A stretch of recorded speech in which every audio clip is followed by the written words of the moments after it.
ഓരോരുത്തരുടെ ഓരോ അവസ്ഥകൾ നോക്കി.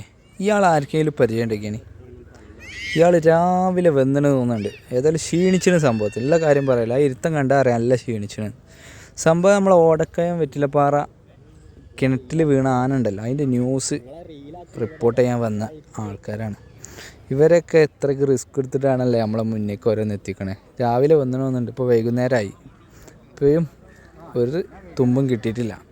ഇരുത്തം തന്നെ എല്ലാവർക്കും. ഓരോരോ ഡിപ്പാർട്ട്മെൻറ്റ്, ഏതൊക്കെയോ ഡിപ്പാർട്ട്മെൻറ്റ് ഉണ്ട്, അവിടുത്തെ ഉണ്ട് അവിടെ ഓരോ മരത്തിൻ്റെ ചുവട്ടിലിരിക്കണം.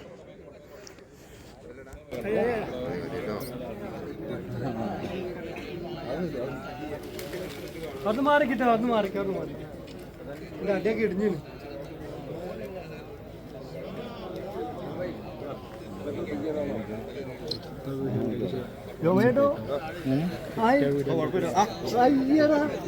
ഇത്